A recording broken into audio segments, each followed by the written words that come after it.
Dans cette nouvelle vidéo, nous allons travailler avec les noms de plage.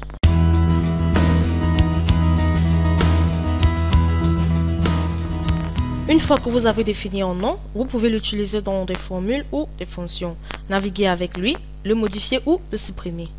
Une fois que vous avez défini plusieurs noms de plage dans une feuille de calcul, il devient souvent difficile de visualiser l'emplacement et les dimensions de plage.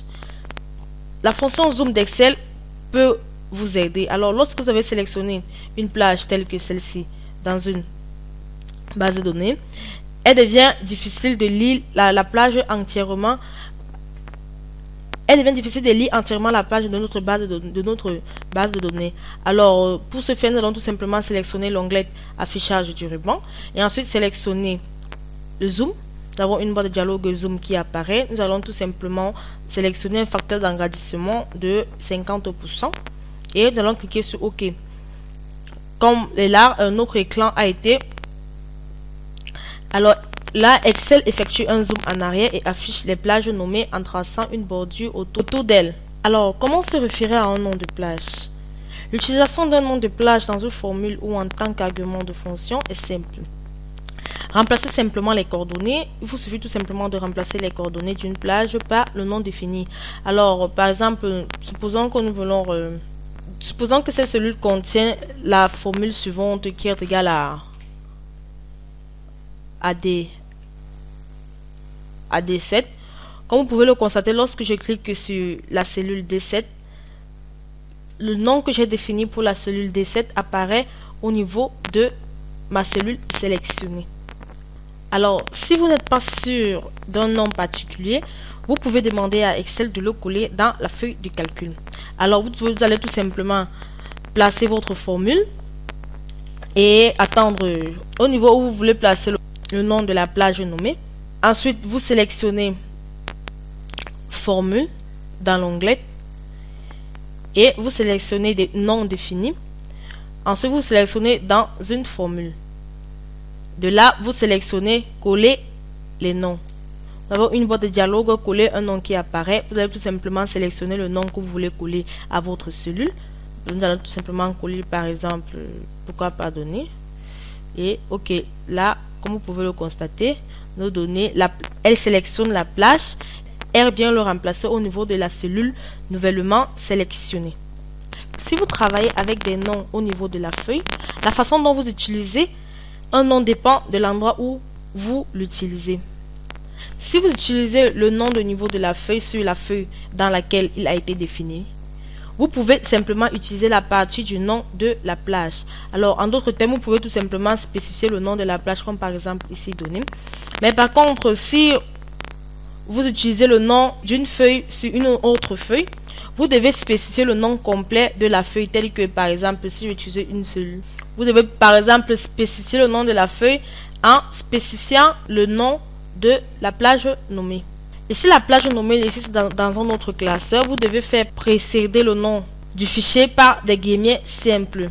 Alors, lors de la saisie de votre nom de plage nommée, si vous voyez la fonction souhaitée, vous pouvez la sélectionner dans la liste au lieu de saisir le reste du nom de la fonction, qui est généralement plus facile et plus précis. Alors, Excel propose également la saisie semi-automatique pour les noms de plage. Alors, ici, lorsque vous tapez, par exemple, je vais taper second pour...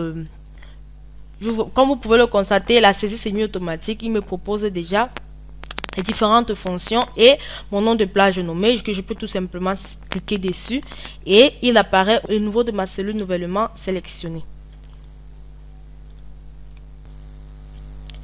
Les plages qui ont des noms définis sont faciles à sélectionner. La zone de nom sert également de liste déroulante pour sélectionner rapidement une plage. Vous voyez, lorsque je sélectionne un nom dans la zone de nom, sa plage est automatiquement sélectionnée.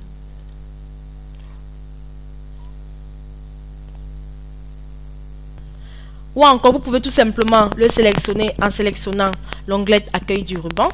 Ensuite, vous sélectionnez Recherche et sélection. Vous cliquez sur dans le groupe Édition, vous cliquez sur Recherche et sélection. Ensuite, vous cliquez sur Atteindre.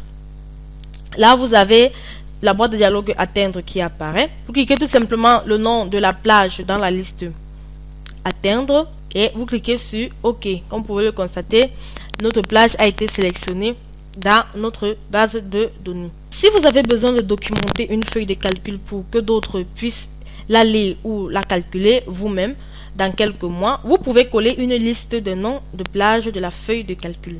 Cette liste comprend les noms et la plage qu'elle représente ou la valeur qu'elle représente.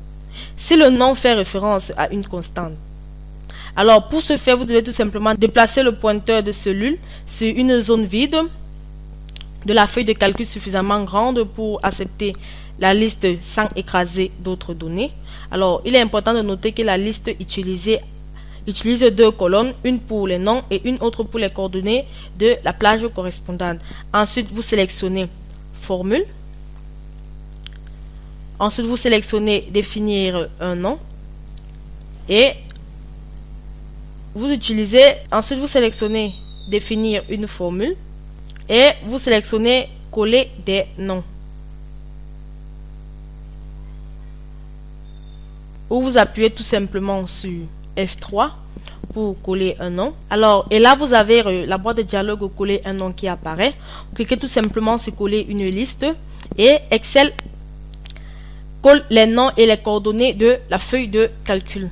Vous pouvez le constater, Excel a collé les noms et les coordonnées de la feuille de calcul. Alors, Excel est livré avec une fonction d'éjection des noms qui vous offre une interface utile pour travailler avec vos noms de gamme. Pour afficher les gestionnaires de noms, vous sélectionnez tout simplement l'onglet Formule du ruban et ensuite vous sélectionnez Nom défini et vous sélectionnez sur Gestionnaire de noms ou vous appuyez tout simplement sur CTRL plus F3. Vous avez la boîte de dialogue Gestionnaire de noms qui apparaît. Alors, si vous avez un classeur avec un grand nombre de noms définis, la liste gestionnaire de noms peut devenir assez lourde. Pour le redimensionner, Excel vous permet de filtrer l'affichage des noms de la plage. Alors, il vous suffit de cliquer tout simplement sur le bouton Filtre, puis sur l'un des éléments tels que Effacer le filtre. Cliquez sur cet élément pour désactiver tous les filtres. Nom inclus dans l'étendue de la feuille de données. Vous activez ce filtre pour ne voir que les noms dont la portée est la feuille de calcul actuelle. Alors, ensuite, nous avons les noms inclus dans l'étendue du classeur. Vous activez ce filtre pour ne voir que les noms ayant le classeur actuel comme portée. Vous avez aussi la possibilité de choisir les noms comportant des erreurs. Vous activez ce filtre pour afficher uniquement les noms contenant des valeurs d'erreur telles que dièse name, dièse référence ou encore dièse value. Et ensuite, nous avons les noms sans valeur. Vous activez ce filtre pour ne voir que les noms qui ne contiennent pas de valeurs d'erreur. Nous avons les noms définis. Vous activez ce filtre pour ne voir que les noms construits dans Excel ou que vous avez définis vous-même. Enfin, vous avez les noms de table. Vous activez ce filtre uniquement pour des noms générés par Excel pour les tables. Alors, avec cette boîte de dialogue de gestionnaire de noms, vous pouvez créer un nouveau nom. Vous pouvez modifier ou vous pouvez tout simplement le supprimer. Alors, si vous souhaitez qu'un nom existant fasse référence à un ensemble différent de coordonnées de plage, Excel propose deux méthodes pour modifier le nom. Alors, vous pouvez tout simplement déplacer la plage. Lorsque vous effectuez cela, Excel déplace le nom de la plage à la droite avec L. Alors, ou encore, si vous souhaitez ajuster des coordonnées existantes ou associer le nom à une plage complètement différente, vous affichez tout simplement le gestionnaire de noms.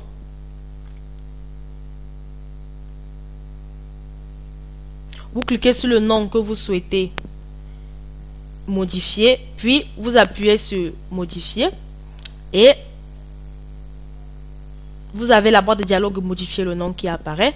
Vous entrez un nouveau nom, des commentaires ou vous pouvez changer aussi la référence de votre nom. Et lorsque vous avez terminé, vous cliquez tout simplement sur OK pour valider votre opération. Alors, si vous devez modifier le nom d'une ou de plusieurs plages, vous pouvez utiliser deux méthodes. Si vous avez modifié certaines étiquettes de lignes ou de colonnes, redéfinissez le nom de plage en fonction du nouveau texte et supprimez les anciens noms. Alors, ou tout simplement vous affichez le gestionnaire de noms. et vous cliquez sur le nom que vous souhaitez modifier, puis cliquez sur modifier. Pour afficher la boîte de dialogue modifiée, vous apportez toutes les modifications dans votre zone de test, puis vous cliquez tout simplement sur OK pour valider votre opération. En outre, si vous n'avez plus besoin d'un nom de plage, vous devez supprimer le nom de la feuille de calcul pour éviter d'encombrer la liste de noms. Alors, lorsque vous êtes toujours dans la boîte de dialogue gestionnaire de noms, vous sélectionnez tout simplement sur le nom que vous souhaitez supprimer et vous cliquez sur supprimer. Alors, Excel vous demande si vous êtes sûr de vouloir supprimer le nom. Vous cliquez tout simplement sur OK et ce nom a été supprimé.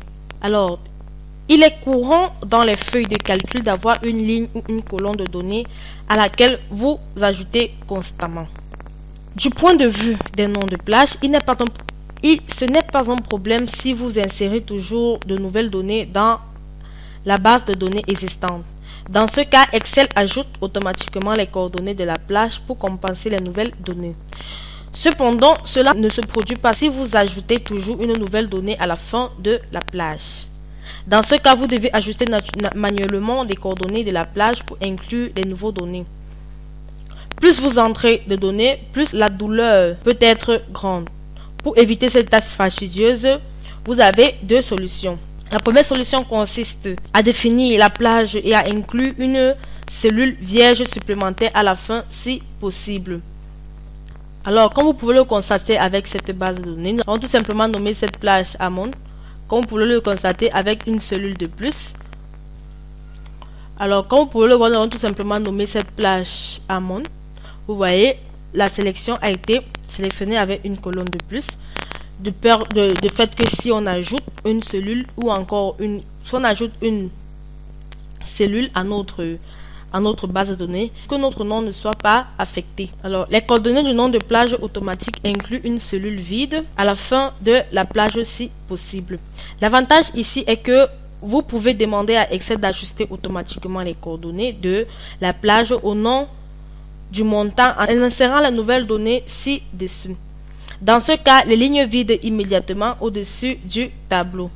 Comme vous insérez les nouvelles données dans la plage existante, Excel ajuste automatiquement les coordonnées à la plage du nom. Alors, la deuxième solution consiste à nommer une ligne ou une colonne entière. Une solution encore plus simple consiste à nommer la ligne ou la colonne entière à laquelle vous ajoutez des données. Alors, pour ce faire, vous sélectionnez tout simplement la ligne ou la colonne. Vous entrez un nom au niveau de la zone de nom.